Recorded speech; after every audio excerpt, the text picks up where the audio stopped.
Chairman of the Facilities and Special Projects Committee, Sunil Patel and Stephen Burridge, will now provide an update on their activities and share future plans.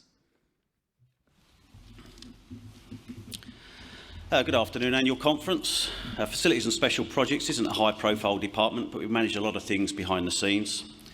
Sunil, he's our chairman. We're a very small team, so there's no committee. And Sunil's been very supportive in helping us to meet our many objectives over the last 2 years.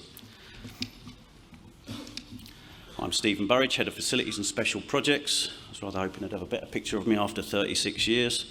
But I fall under the business development team for certain responsibilities, and I'm largely one-man band in other areas, but report to my chairman, Sunil, the trustees and the head of business development.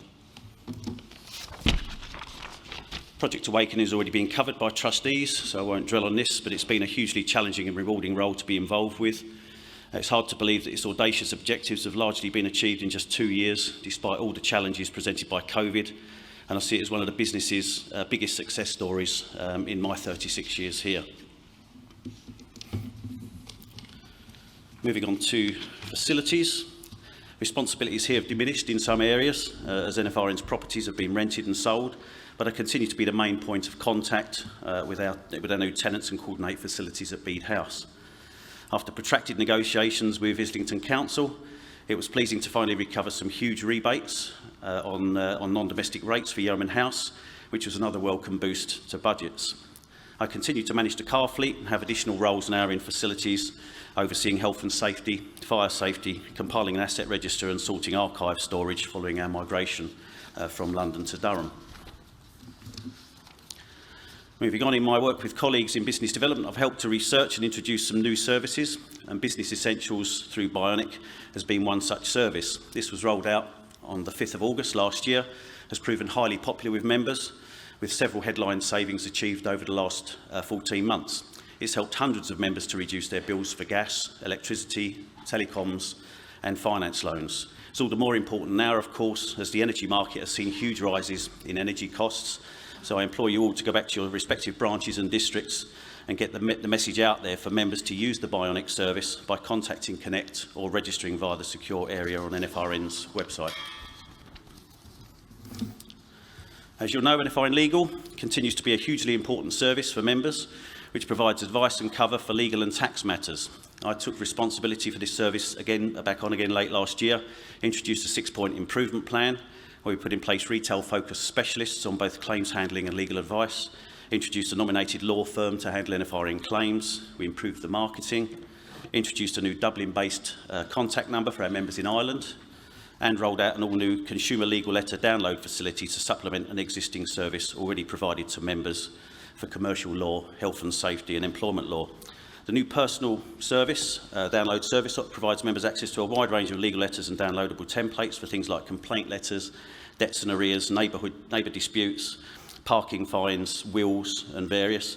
Members have downloaded several thousand documents, but again I urge all delegates here to spread the message on the importance of NFRN Legal and ensure members report any legal concerns as soon as possible.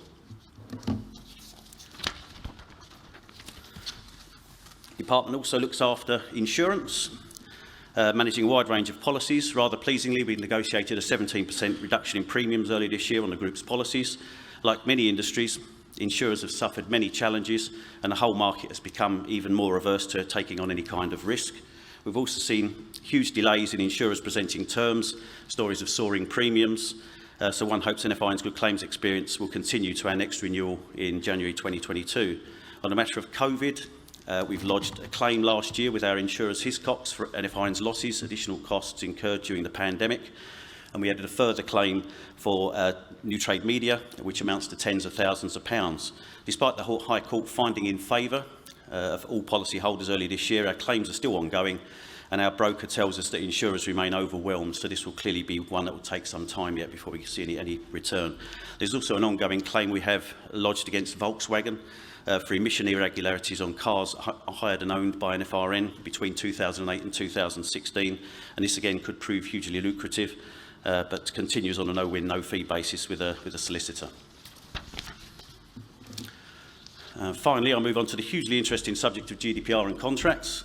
which I hope you'll all stay awake for. Data protection has always been hugely important, and since the changes to the rules in 2018, it's even more important that members' data is secure.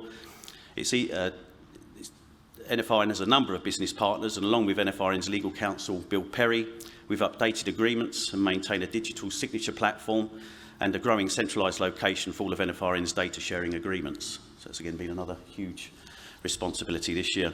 So that concludes the update on facilities and special projects. Okay. Any questions? Okay, no problem. No questions. Thank you. Steve. Thank you. Thank you, Nara. Cheers. Thank you.